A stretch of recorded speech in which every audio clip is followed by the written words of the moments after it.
The inner voice you've been listening to. When you're thinking, you're actually listening. But have you ever stopped to wonder who or what are you listening to? Is it your voice? Or is it something deeper, something hidden? Something that whispers truths and lies all at once? Think about it. That constant chatter in your head, narrating your life, doubting your decisions, replaying old memories, or even predicting futures that never come to pass. What is it, and why does it hold so much power over you? Here's the reality. Most of us never realize that you are not your thoughts. You're not the voice. You are the one who hears it. You are the observer, the silent witness to all that noise. And yet, most people go through life trapped in their own heads, tangled in a web of mental chatter they mistake for reality. But what if I told you that freedom from this endless noise is not only possible, it's within your reach? What if you could break free from the limits your own mind has placed on you? What if you could live a life of clarity, peace, and boundless energy? You see, the mind loves control. It thrives on keeping you busy, thinking, planning, worrying, regretting. And while you're caught in its grip, life is happening right in front of you, passing you by, moment by moment. You miss the beauty, the stillness, the magic of simply being present. In this video, we're going to explore how to silence the noise and connect with the deeper part of you, the part that exists beyond thoughts, beyond emotions, beyond the illusion of control. You're going to learn how to free yourself from the constant chatter and unlock a level of peace you didn't even know was possible. So, I invite you to take a deep breath and let go of everything else, just for a while. Let this moment be the beginning of a journey to rediscover the real you, the you that's been there all along, patiently waiting behind the noise. Because here's the truth, the voice in your head isn't you. And once you understand that, you'll never look at your thoughts or your life the same way again. And now, let's dive deeper into uncovering the true nature of that voice and how you can finally reclaim your inner peace. When you're alone with your thoughts, what do you hear? Understanding the inner voice. A calm and supportive guide, or a restless chatter that never seems to stop. Most of us live with an inner voice that never quiets down, a constant narration that analyzes, criticizes, plans, and replays. But here's the eye-opening truth. That voice isn't you. Pause for a moment. If you can hear the voice, if you can observe it, doesn't that mean you're separate from it? You're not the chatter itself. You're the one listening to it. This realization is a powerful step toward reclaiming your inner peace, because once you know you're not the voice, you can begin to detach from its grip. But why is the voice there in the first place? Its purpose isn't inherently harmful. It's a mechanism designed to keep you safe, to help you make sense of the world, to predict and plan. Yet, in its overzealous attempts to protect, it creates mental chaos. It replays arguments, anticipates problems, and often fabricates worries that never come to pass. Imagine for a moment that you're at a movie theater. The screen displays a breathtaking scene, a sunset over a serene ocean. But instead of enjoying the moment, there's someone sitting next to you whispering nonstop, "Why is the sun that color? Do you think it's going to rain? What's happening next?" That's what your inner voice does. It narrates your life so incessantly that you miss the beauty of simply being present. So, how do you break free? The first step is to observe the voice. Take a moment right now. Close your eyes if you can. Listen to the thoughts running through your mind. What are they saying? Are they analyzing this video, planning what you'll do next, maybe even doubting whether this practice works? Whatever it is, just listen. Notice how the voice behaves, as if it has a life of its own. Here's a key insight. The voice isn't you. It's just a pattern, a collection of mental habits.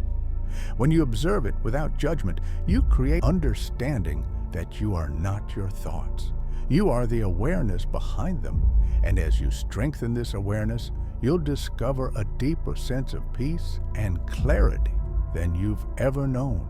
And now, let's explore what happens when you apply this understanding to the emotions that voice often stirs up. How to release the baggage and truly let go. Of course, letting go isn't always easy.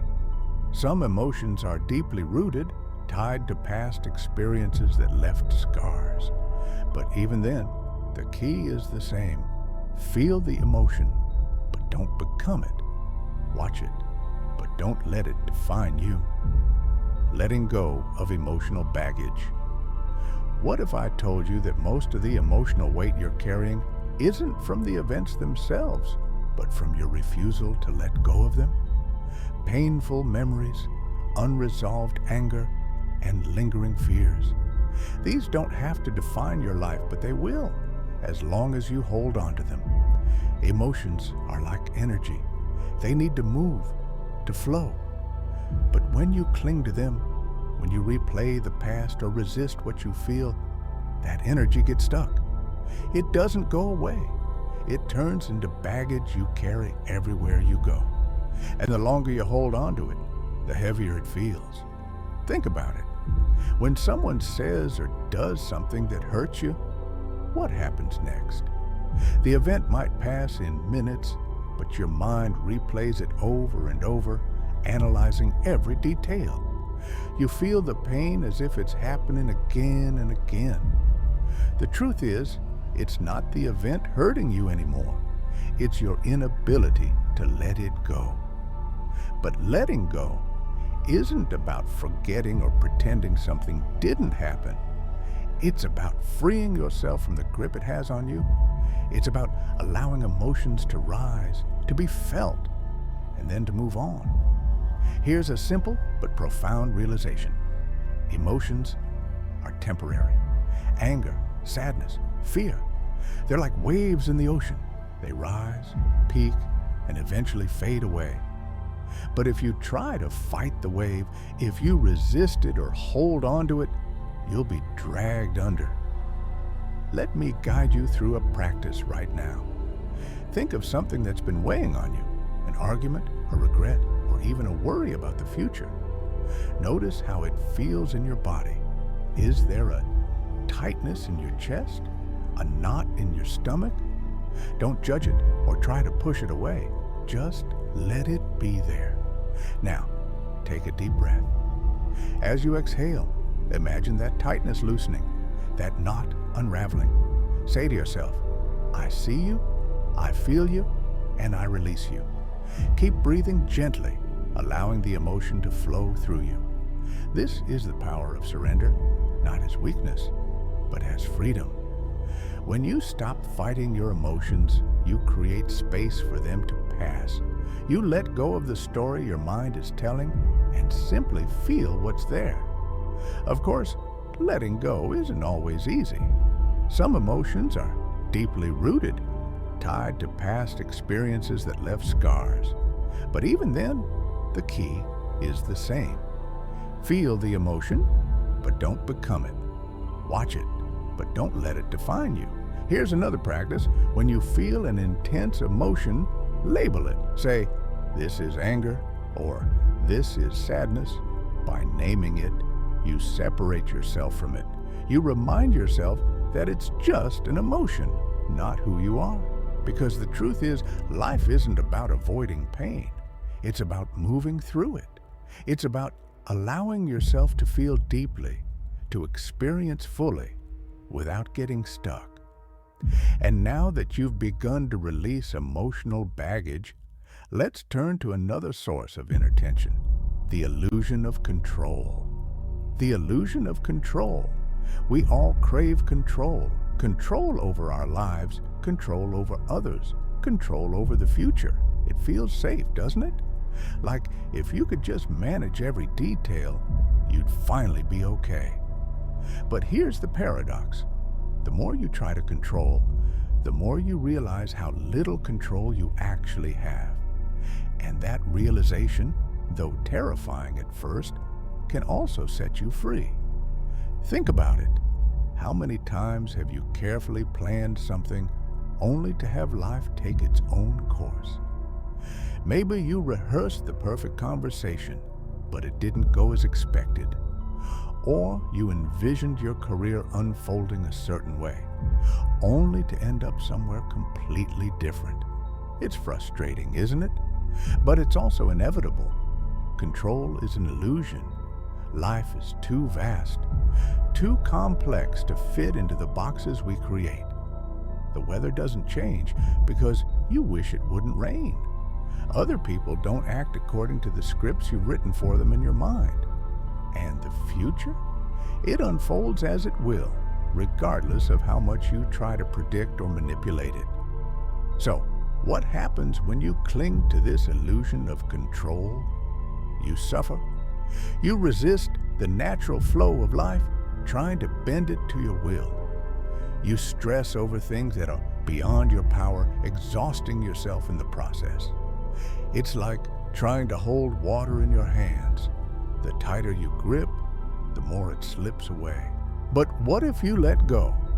What if you surrendered, not in defeat, but in trust? Trusting that life knows what it's doing, even when you don't. Trusting that you can handle whatever comes, even when it's not what you planned. Let me guide you through a simple exercise. Close your eyes if you can, and think about something you're trying to control right now. Maybe it's a decision, a relationship, or an outcome you're desperate to make go a certain way. Notice how it feels in your body. Is there tension, anxiety, a sense of urgency?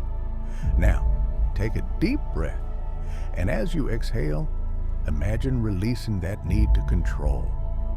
Picture yourself opening your hands, letting go of the reins you've been gripping so tightly. Say to yourself, I release this. I trust the process. Letting go of control doesn't mean you stop caring or stop taking action.